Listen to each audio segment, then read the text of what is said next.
Hello, hello, hello, beautiful unicorns. Yana Kasperczak coming into you live from Ontario, Canada, where the spring does not look like spring.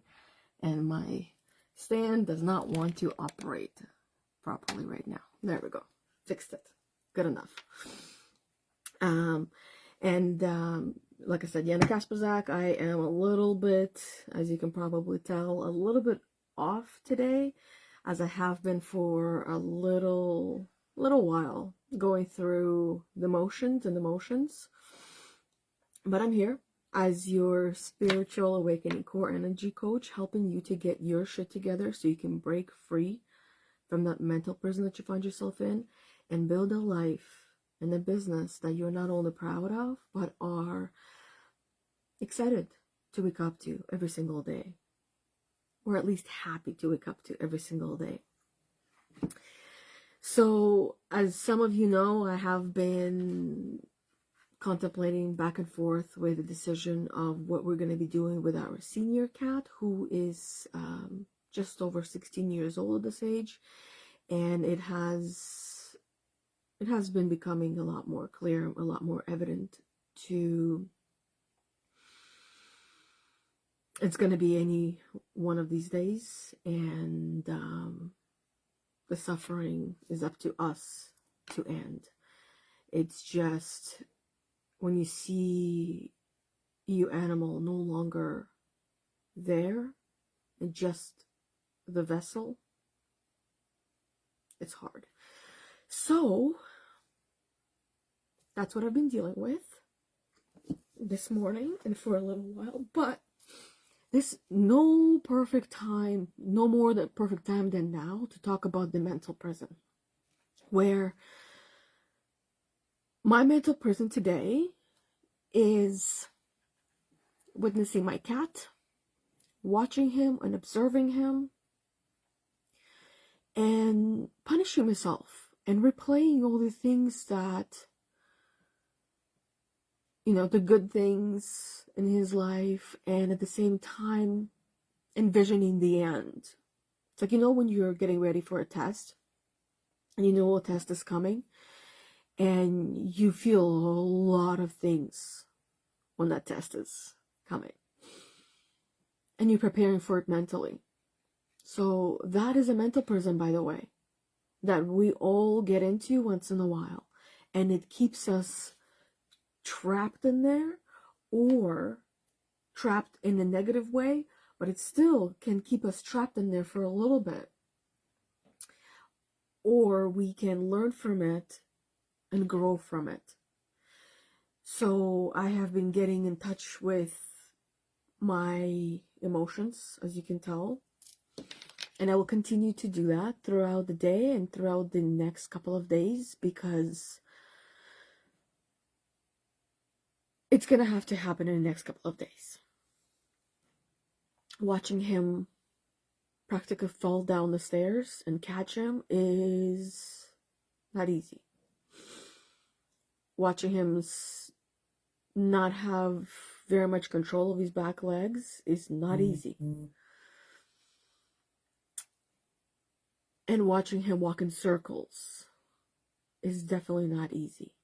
So this is just my current example of the mental prison, and I'd love to hear how certain experiences in your life keep you imprisoned, whether it's temporarily or for a longer period of time, where just replaying these things that we see, that we experience, and in a negative way, right? For me, seeing my cat walk in circles, that vision imprisons me. But how do I set myself free? How? Right? And it's quite easy, and yet it's not. It's reminding myself that, number one, death is not the end. It is just the beginning. And sitting with that quote in ways of understanding what it means and why that quote exists.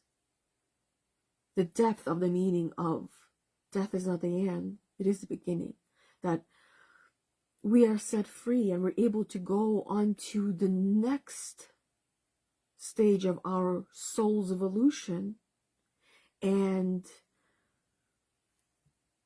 it allows me to feel easier to not keep him trapped in this vessel in his body, where when I look at him, I don't see much of him.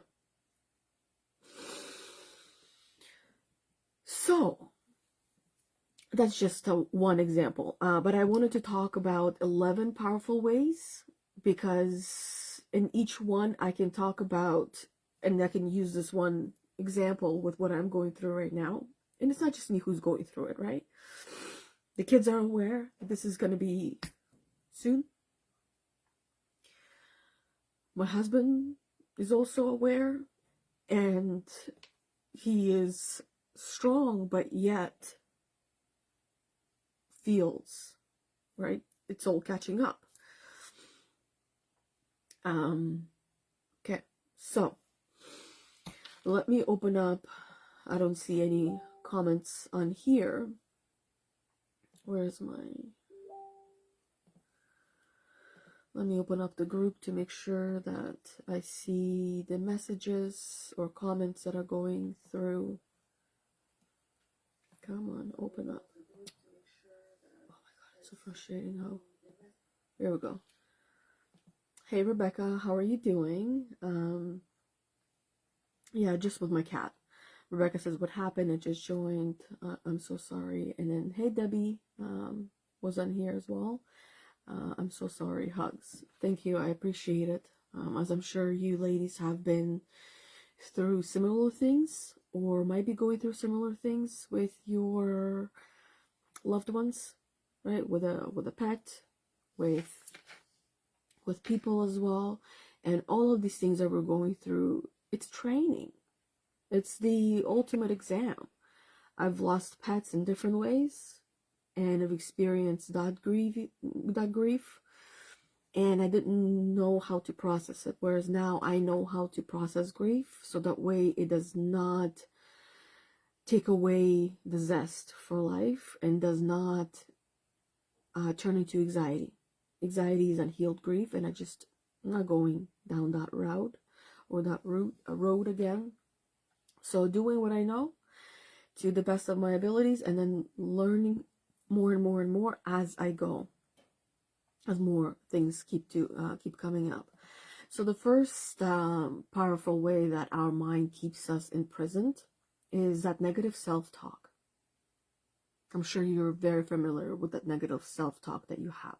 That negative self-talk comes from your gremlin, comes from your inner critic, that is reminding you of all the different ways that you have failed in the past and how you're not going to succeed this time around. Our minds often engage in this relentless, it feels relentless, self-criticism. And I felt that today coming up for me. But I've learned to understand those different parts of myself, where it's that inner critic coming in, and I just don't allow that to dictate anything for me anymore. And I remind that inner critic what its job is, that gremlin's job, what that part of me is supposed to be doing, and not criticizing me, not reminding me for all of the things that I should have, could have, would have, all of these things that are not going to make me feel any better when it comes to this example with my cat right now. So it's me who's in control. It's me who's at choice to remind myself this negative self-talk, this self-criticism that comes through that part of myself that is just not helping. And it really just, that voice, it reinforces the feelings of unworthiness and not being enough and feeling inadequate. That you're not good enough, that you don't know what you need to know, that you're not ready for this. For me, it was coming through is that I'm not ready to, and in a way, we'll never be ready for certain things, but I'm not ready. I'm not prepared. I don't know what to do or how to do it when it comes to the end of life for my cat. But how do we learn? we learn in the doing. Yes, we learn also from reading, from other people, but this is just learning. The real, true learning comes from the actual practice, from actually doing it. And going through the emotions, and figuring out, okay, what do I do first? What do I do second? What do I do third? How do I want to do it? Do I want to be there? Do I not want to be there? Do I send my husband, or do I go there by myself, or do I go there with him? Do we bring the kids? Do we not bring the kids? Like, there's a lot of different things that I got to work through and decide on, that with all the previous animals, I never had the opportunity to do that. Nature took its course, whereas here, it's just not right to allow nature to take its course. When you see the animals struggling, you see the animals suffering, even though they're not expressing it and they're not suffering in that same way as we humans are. But you can see, I could see that he's not really there anymore. So these decisions, they need to be made, and it's a process. And there's a lot of, not actually a lot at this point, back when there would have been a lot of that negative self-talk, whereas now it's healthier.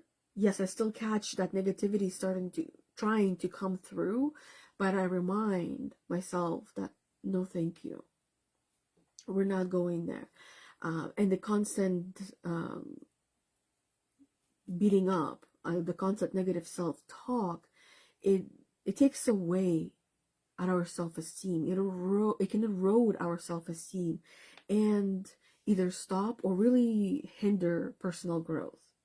And that is how I used to live my life, unconsciously, not knowing that this negative self-talk was completely crippling me, and I wasn't able to get through it. I wasn't able to even sit with it and understand, as I am now, as I do now.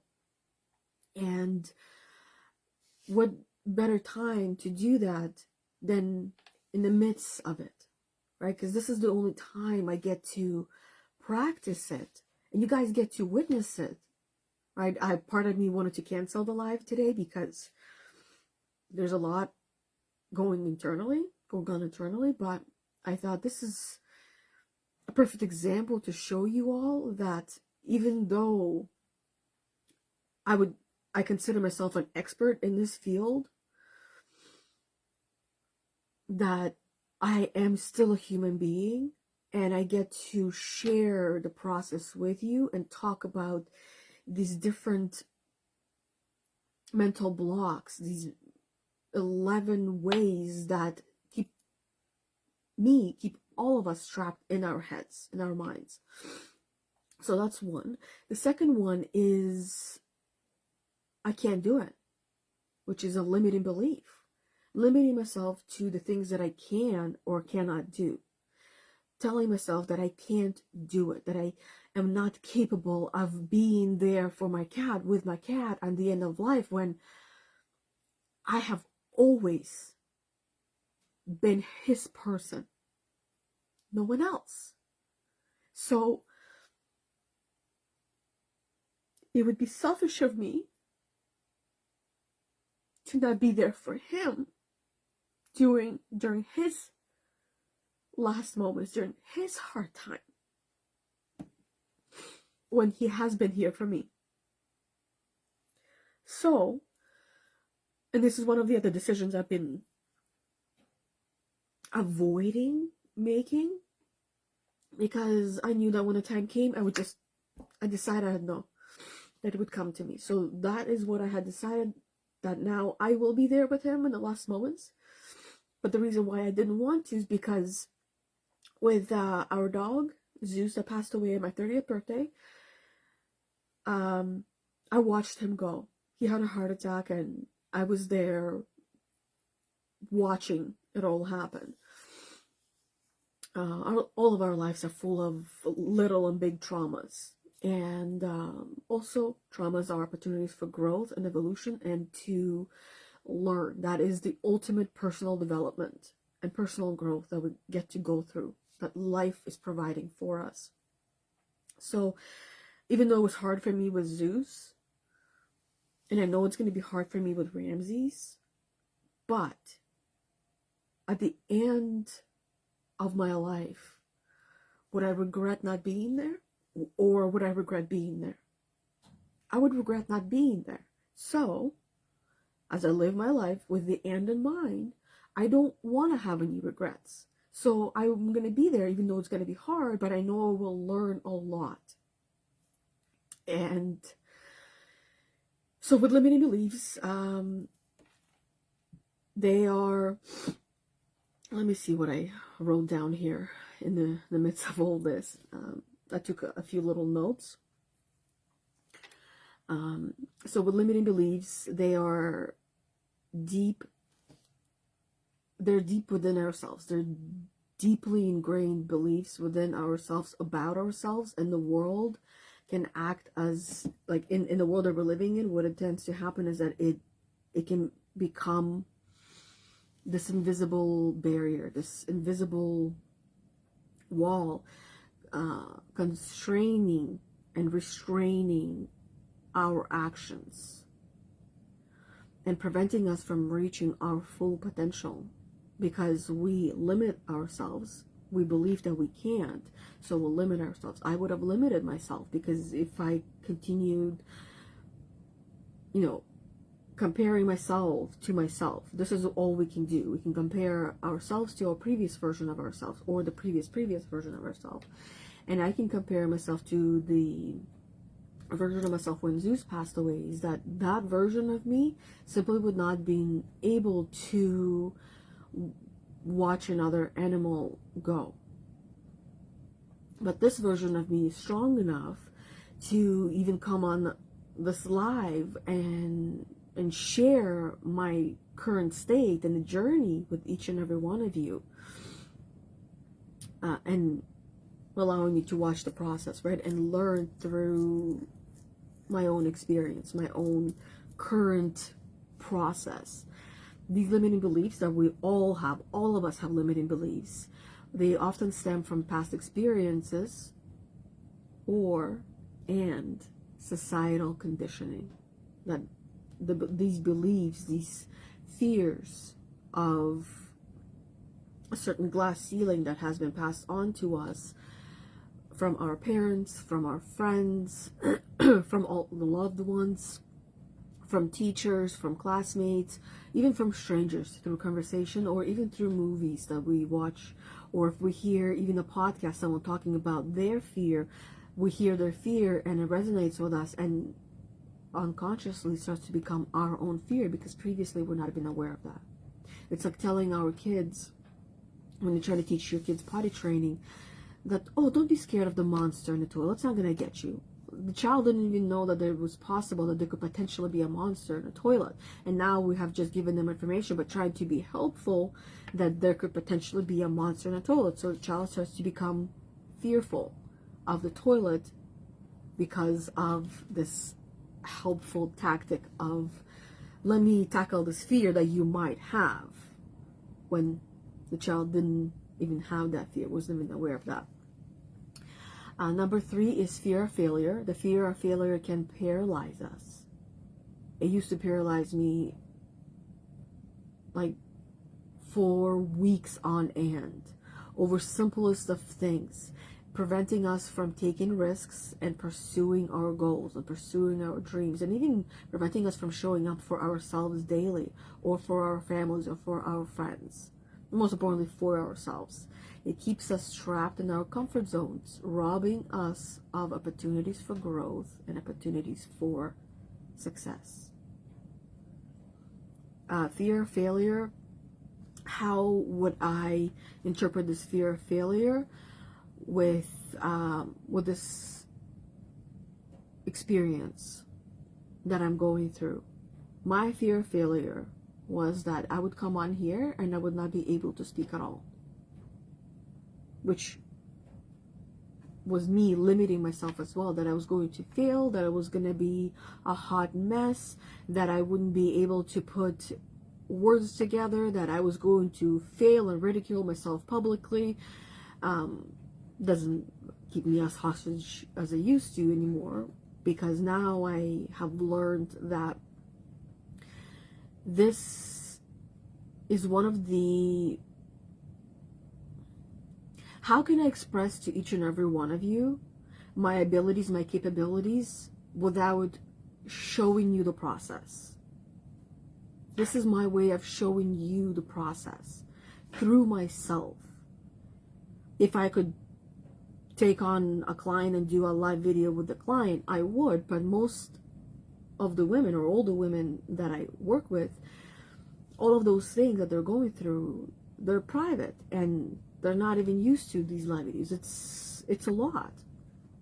And I don't do that or offer that because it's meant to be private, one-on-one or in a group setting. Number 4, comparison trap.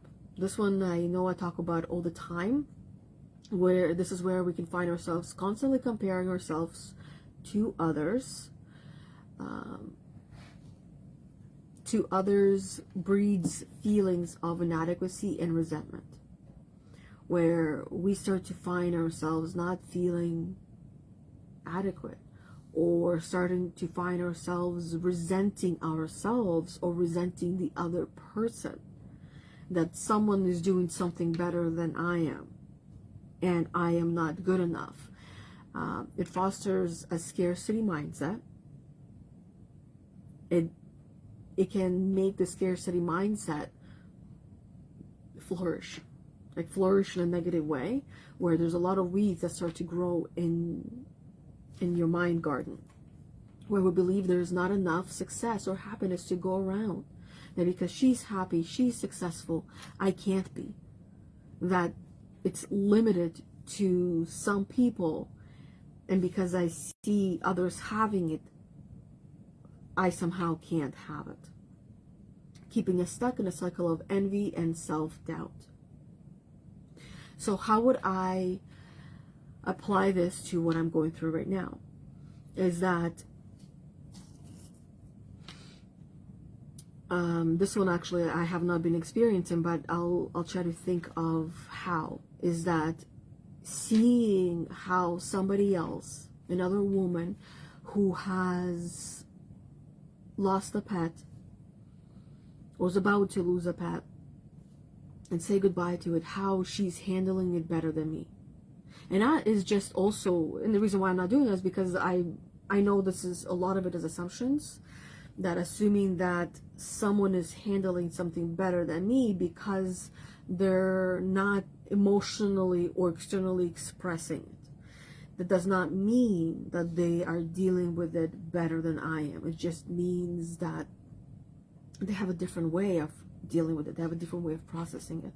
For me, I don't hold these feelings and emotions trapped, because if I do, then this will be the definition of mental prison. And I no longer want to imprison myself. So I understand, I take the time to understand and process each feeling and emotion as a roller coaster ride that it is. And then I keep going back to the same feeling and emotion and going through it and going through it and going through it. And I remind myself and to focus on the good, on the positive, because there's a lot of that. And that not to be stuck, because it doesn't, like what I tell my kids, let's say my child shared something that makes them nervous or fearful or uncomfortable. I ask them, is that helping you to feel better about yourself and your future, or not? Or how is it helping you? Usually I ask, right? The open-ended question. And the response all the time is, it's not. So what would be a healthier way of thinking about it or seeing it? And then they would tell me it would be a healthier way. So what would it take for you to shift your focus from this to this? And then they will tell me what it would take. Sometimes it's just, oh, just to think about that. So instead of me thinking of, watching and replaying these traumatic images that I have in my mind, just from today, as an example, witnessing my cat go through these things, that I do have a choice to focus on that or to focus on other things. Like, he is right now laying down on a heat pad. I have blocked the stairs off so he can't go upstairs. And this is where I did say that once it comes time to keep him in the basement, then that is basically where we gotta make the decision, and that will be the end, because he was never meant to be isolated from all of us. And it's a prison for an animal, right? And I don't want to be doing that. So now this is another reason why I said this was going to be, boundaries, right? So this was going to be the boundary, that once we cross that and then the stairs are blocked off, then we're going to make it as comfortable for him as we can until it's time to bring him to the vet. And he has a heating pad. He is very comfortable on that couch with a heating pad, which is nice and big for him. He loves his heating pad. He would normally sit on an air vent where the heat is coming through. And there's nothing in the basement from the floor, right? Because it's the basement. And then the ceiling, he can't sit on the ceiling. So he has a heating pad. He's comfortable on the couch. He has a cool spot as well. He has his food here. He has his water here. He has his toilet here. Everything is here. He doesn't have to go up and down the stairs anymore.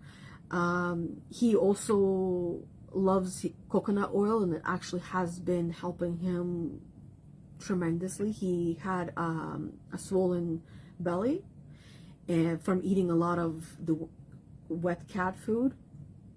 And I did some reading and research. I got to learn quite a bit in the process as well. So the coconut, he's been loving and enjoying. He has that down here with him as well. So he has everything that he needs, and he doesn't have to travel miles for it, right? Because for him, it would be traveling a lot. But, right, we're not here focusing on the negative, just on the positives. Just a little bit of a shift. Number 5, this one we'll talk about all the time. And you know exactly what it is. And that is perfectionism. For me, it was, how can I be a perfect pet owner? How can I take care of my cat in the most perfect way? And I know that perfection does not exist. It is an illusion. It is in the eye of the beholder, as I like to say. So for me, identifying what that is, and what that is any issue, anything that comes up, I go into that rabbit hole and learn about it. What can I do? How can I solve it? How can I help him? And take action. The previous version of myself would have been crying nonstop and beating myself up and not being able to take any action on any of these things, and just trap myself in the basement with him. But life does go on, right? Death is not the end. It is the beginning. And I'm meant to be celebrating life at the same time as grieving a loved one. So perfectionism, meaning striving for perfection, sets unrealistic standards that are impossible to meet, leading to chronic stress, anxiety, overwhelm, and burnout. It fuels a never-ending quest for external validation and approval, trapping us in a cycle of dissatisfaction and self-criticism. Now, perfection often comes from other people, and this is why I put in here that unrealistic standards, because these standards have been set within us from someone else. We have come up with them, but I know actually they were given to us by someone else. We heard it somewhere, and then we decided at some point that this was going to be what let's say you have a goal in mind, and this, when you reach this goal, this is what it would be, and that would be definition of perfection for you, and everything will be perfect. And it doesn't always work out that way. And also, how do I put it, that when you set this goal, and in a way unrealistic expectation of you reaching it, whether it's time-wise, whether it's the goal itself, and you haven't even gone through the mini goals in order for you to get there, then it will cause you to feel like a failure and unsatisfied with yourself, that you're not good enough, you can't do it, you can't reach it, why bother, and stuff like that. Number 6, attachment to the past. When we are attached to our past experiences, with Ramses is unable to let go, because seeing him how he was in the past, and it's going to get better, but realistically it's not going to get better. It will get worse. And how worse am I okay with it getting? Realizing that with these stairs, it would be not okay for him to get hurt and something to happen, and for him to pass in that traumatic way, that would be even more traumatizing for everyone involved, including me. So that's why decisions do need to be made. Dwelling on the past mistakes, what we could have, should have, would have done, or dwelling on past traumas. I used to dwell on the passing of the twins. I used to dwell on the passing of Zeus. I used to dwell on giving up our animals, because some of them we had to give up, right? One animal we had to give up, which was back in Russia. We just simply could not bring him here. He was a massive dog, a Saint Bernard, Beethoven, and he was aggressive. He simply would not have been able to be transported. And on top of that, they lived to a maximum of 7 years, and he was already getting old. He was already, I believe, 5.5 or around there. So he was already getting close to the end of his life. And plus, we were coming here with nothing. There was no house, nothing for us to live in. And when you're renting, you can't really bring a horse in the apartment. So holding on to our past traumas keeps us anchored in negativity, preventing us from fully embracing the present moment and moving forward with our lives, because we stay stuck and trapped in that mental prison of the past. If we're thinking about the good parts, then it makes us feel good. But most people get stuck in the past in negative ways. It perpetuates feelings of guilt. It continues to... Here's what happens. When you start thinking about the past, you leave the present moment and you transport yourself into the past. And when that past was a traumatic experience, or you were dwelling on certain mistakes that you made that you wish you didn't, there's a lot of negative feelings and emotions. Most of them that you would be experiencing will be guilt, regret, shame, resentment, and you are experiencing that past in the present moment, and you are tapping in to that energy, and what you focus on grows. Which means that if you are in the past and you're feeling all the guilt, the shame, and the embarrassment, the resentment, the regret, that you are growing all of them now in your present moment, and you start to attract more of those things into your life. But if you remind yourself, no thank you. For me, that has been one of the easiest and the simplest and the quickest way to just skip the negativity, so to speak. Yet it's also important to understand it, but not stay in the past for longer than necessary. Just hop there for a minute or two, and then hop back to learn from it, to remind yourself, okay, this is where you were, this is where you are. Yeah, because it takes you peace and it takes your happiness away.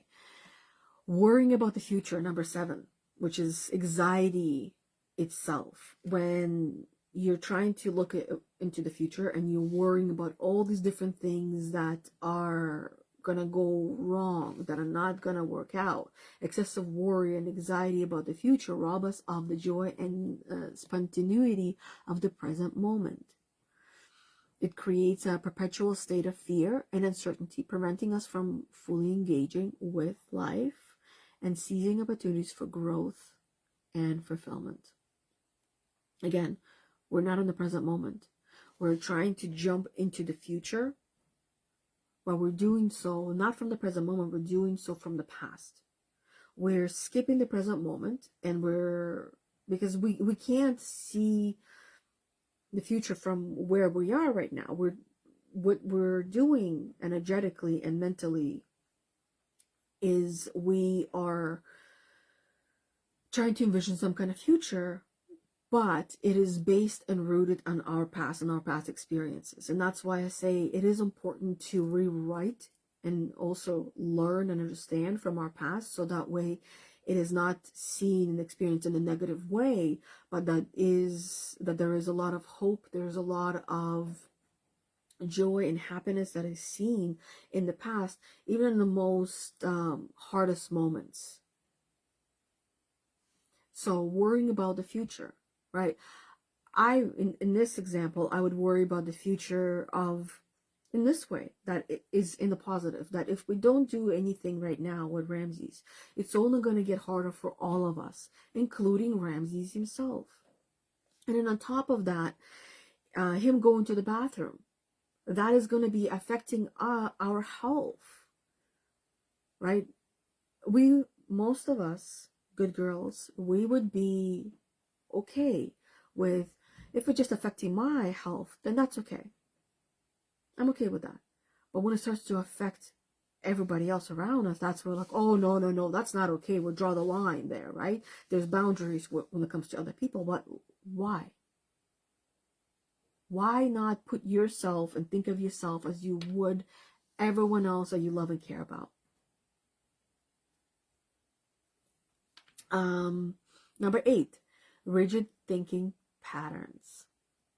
Rigidly in thinking limits our ability to adapt to new situations and perspectives, because we get stuck in that way, and this is the way, and that's it. It grows our closed-mindedness and resistance to change, trapping us in outdated beliefs and behaviors that no longer serve us. Which is also a reminder to check your beliefs, to check your values, that they might have been outdated a long time ago, and you just need to take some time to rewrite them or recreate them in a way that is authentic to who you are presently. Because as you grow and evolve, so will your beliefs, so will your values, so will your curiosity, so will your passions. Everything about you will grow and evolve. Even the things that you wanted, like your goals and dreams, they will also grow and evolve with you. And once you achieve them, it's also normal to feel like, that's not enough, I need more. And that is our thirst and our hunger for life. So making sure that before you achieve one goal, that you have another one in place, and that you're constantly chasing something. We're meant to be chasing something. We don't like being chased, but we like to chase, right? With certain things, we do like to be chased. Us women, let's be honest, right? So rigid thinking, we talked about that. Number 9, ooh, this one is a good one. A need for control. That one I'm definitely still learning, and this is the challenging part right now, where I don't feel like I'm in total control. And at the same time, I'm not supposed to feel like I'm in control, because what life is teaching me is that I need to learn to trust the process a little bit more and a little bit more with each and every opportunity that I'm given. Learning to trust the process that, in this example now with Ramses, once again, I'll bring everything to the present moment for me, is that I want to fix it all, and I want to be able to feel like I'm in total control, that I got this, that I can, help him to, fix his legs, give him that strength and the power to walk up the stairs, and I can't. I simply can't, because that's not how life, that's not how nature works. And when it comes to the need for control, the relentless desire to control every aspect of our life stems from a fear of uncertainty and vulnerability. Because we feel like, I don't know what's going to happen, so in order for me to know what's going to happen, I need to be the one in control. I need to be the one making all the decisions. And in some cases, like with Ramses, I do need to take control, even though I don't want to.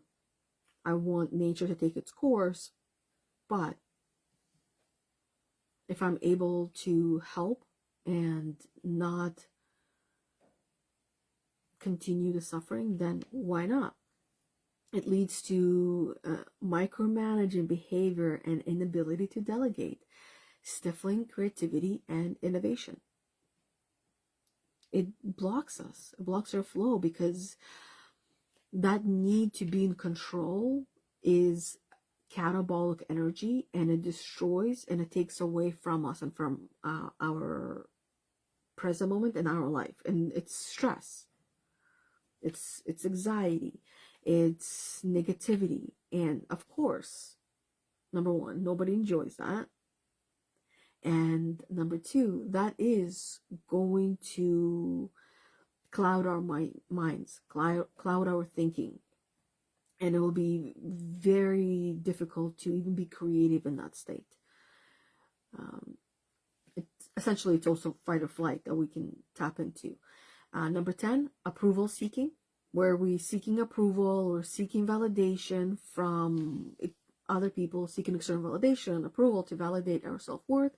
It keeps us dependent on others' opinions and other judgments. It keeps us in a place of, tell me how good I am, tell me how much I'm loved, how much I have achieved, how great I am, how pretty I am, all of these things, instead of us giving that to ourselves. And also, can I go and do this? Can I go and do that? Waiting for someone else to allow us to do something or experience something, instead of us allowing that for ourselves. It diminishes our autonomy and authenticity, because we're putting our choices in our life essentially in somebody else's hands, and allowing them to dictate who we are, instead of ourselves doing that for ourselves, preventing us from living in alignment with our true selves. Number 11 is avoidance and denial. Avoiding uncomfortable emotions or situations and denying our true feelings only prolongs our suffering. And this is one of the things that I was avoiding and I was denying with Ramses, that, oh, he's gonna get better, he's, everything is going to resolve itself and he'll feel better, he'll get better, he's still eating, he's still drinking, he's still going to the bathroom, he's still living somewhat a normal life, and avoiding dealing with it, avoiding making a decision. And in this example, it is also part of the process where I have just been waiting for signs, very clear signs, that this is it. Like I said, I set a boundary that once it comes time for keeping him in the basement, that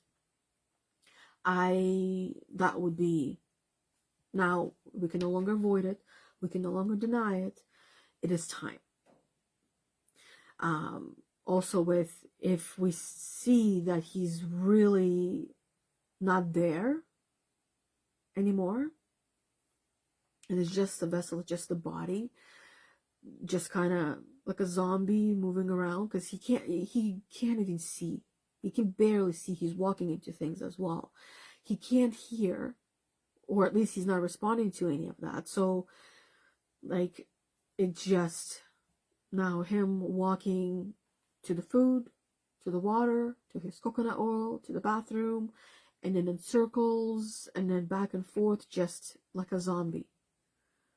And it's like every 5 minutes almost. Sometimes he'll sleep, sometimes for an hour, and then he's up, back and forth, back and forth.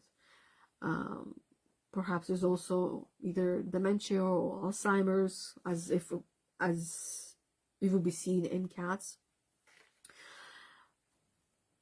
So yeah, no longer avoiding it. And I do understand that this is a natural process, whatever it is that each and every one of us is going through, that avoiding dealing with something or denying the truth, that deep down inside, we know that it's part of the process, that when the time comes, we will no longer be able to avoid it. We will no longer be able to deny it. We're just prolonging our suffering in doing that. And I know that that was me prolonging my suffering. The kids, their minds are a little different. They see and understand life and death in different ways as young ones, right? I know I did. I'm sure you did as a child. You experienced it in a different way, and you thought of it in a different way. It didn't go in as deep as it does now. And it prevents us from addressing underlying issues and finding meaningful solutions, keeping us trapped in a cycle of emotional turmoil and stagnation. And I know, for me, this has been a week and a half where I have just been feeling low, because I knew this time was coming, and I was avoiding it because I wanted to. It actually was a conscious choice for me to avoid making a decision, to avoid making a call to the vet, because I knew it was coming really soon, the time. Cause I could see, I'm here 24/7. I see how quickly he's slipping, how quickly he is deteriorating, that I knew it was coming. And I wanted to, like I said, those boundaries that I set, those decisions that I've made, that when this happens, that will be a clear sign. And yeah. So that's the 11 powerful ways that our minds keep us imprisoned and don't let us get out of there, where we're just ruminating over things over and over and over again, instead of taking action, instead of doing something, instead of moving forward, instead of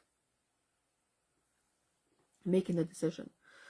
I see Laura says, silent listener today, thank you for sharing your feelings during this sacred time for you. You're welcome. And thank you for being on here and listening, whether it's silently or out loudly. It works.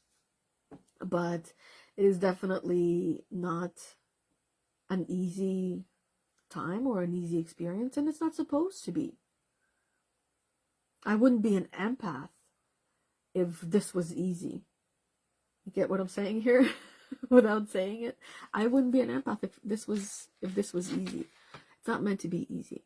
Everything that's worthwhile, the most important, the most valuable, the most powerful lessons are the hardest ones.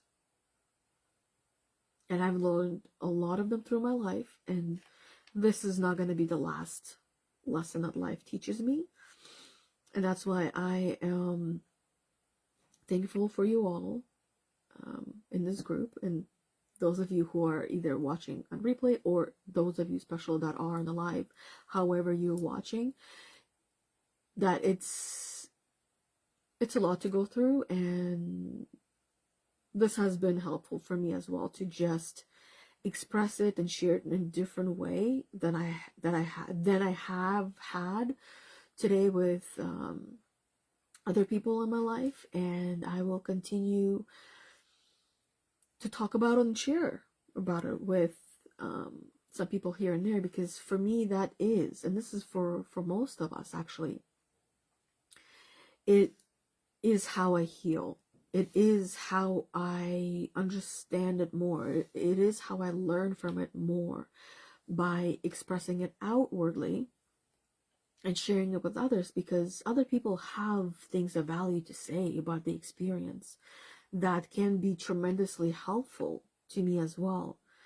And as I had been talking with some women through the past few months about this, I had learned a lot that has helped me to set those boundaries in place and decide on certain things, on how I want to do these things. But the question that I do want to leave you all with, that would help me in one of the decisions, most of you are moms and have kids of different ages, or young kids or older kids. I want to hear from you when it comes to this question. Do I bring the kids inside the vet's office and allow them to be there for him in his last moments? Or do I not? I honestly, the first instinct is to keep my kids safe and protect them from reality. And then the other instinct is that growing up, we had a few pets so we had one dog. She was 4 months old. She was sick. Her back legs gave out. My parents took her to the vet and didn't bring her back, so I wasn't there. Another cat, that was a dog, this is a cat. So a cat that, she was so lively. I think she was just a year old. She was still young, lived on the 7th floor. She used to love sitting on the window and try to catch bats. One time she caught a bat and threw it inside the house.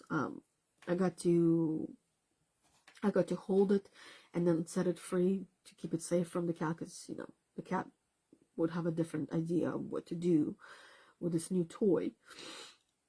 And then the second time, she ended up falling on her side from the 7th floor onto concrete.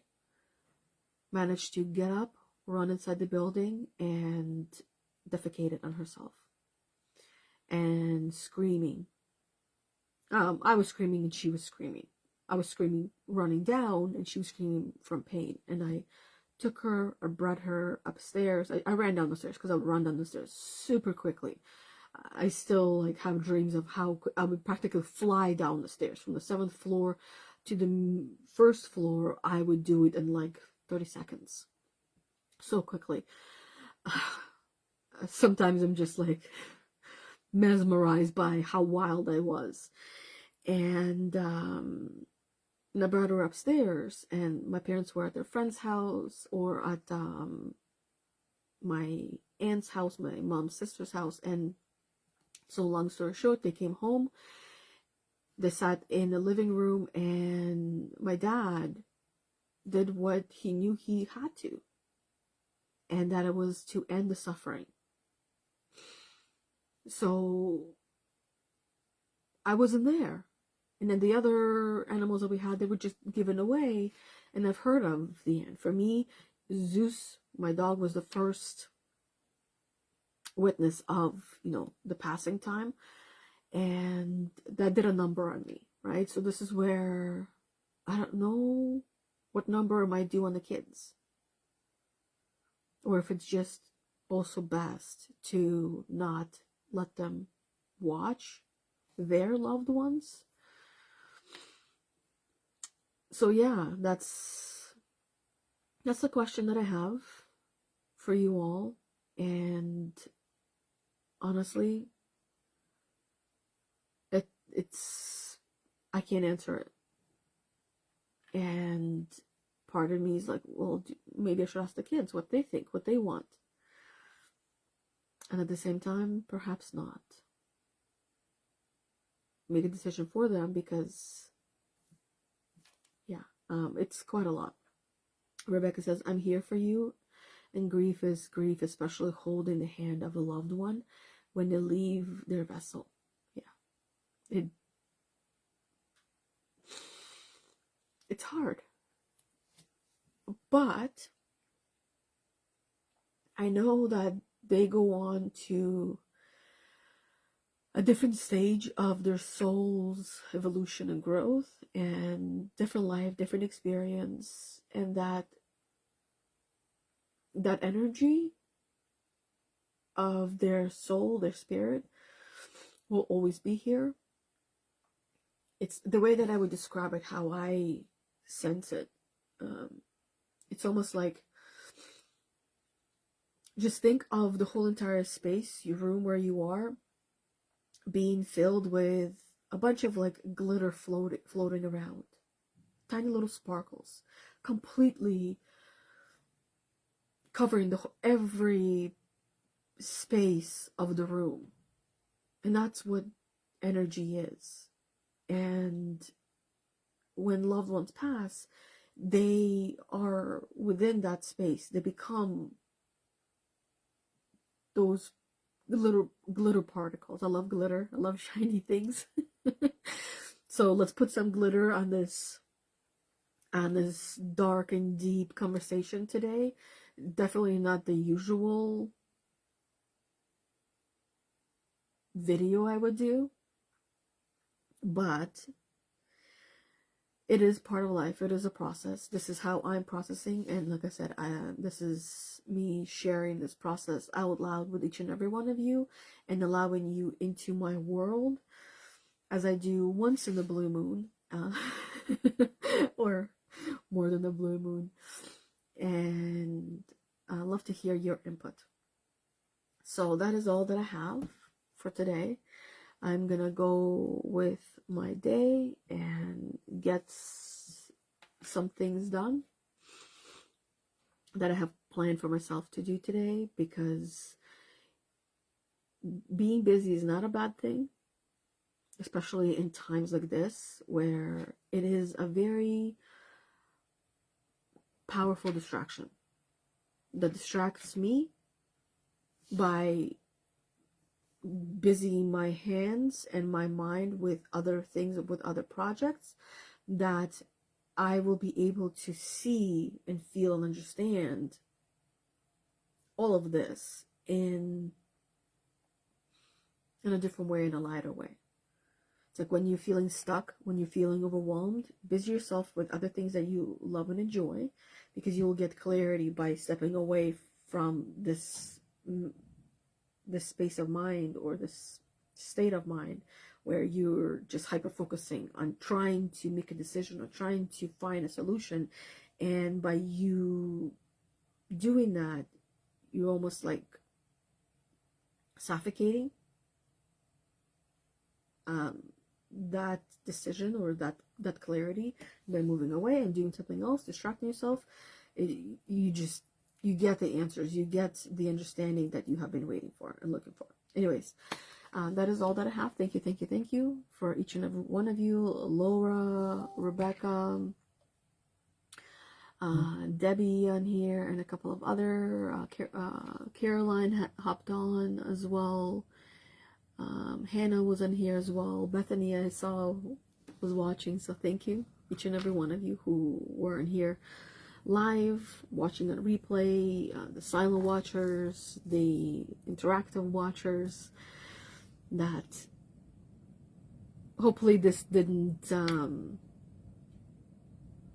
re-traumatize you in any way, shape, or form, but has helped you with what you are going through or what you had been going through as well. But give yourself that time and that space to to go through the roller coaster ride of life and all that it holds for us. So that's it. Thank you. And until next time, we'll see each other on next Thursday live at 11:30-ish. I might end up changing the time to 11:45 because it seems to be the time that I hop on anyways. Live in this group, Heal the Unicorn, Emotional Healing and Spiritual Growth for Women, as we're emotionally healing in the midst of life. Or I will see you live in the same group on Monday at 11:30-ish for card reading. And hopefully it will be a more uplifting one, but given the fact that we will be making quite a few decisions, or a decision this weekend or tomorrow, we'll have to see how we're going to do it, that it might still be a heavy one, but we'll see when we get there. Can't rush the process, right? Can't rush it. You just gotta go with it. So that's it. Thank you. And until next time, I see this slow connection covering my finish button, and there we go. Okay, bye until next time. Thanks for watching.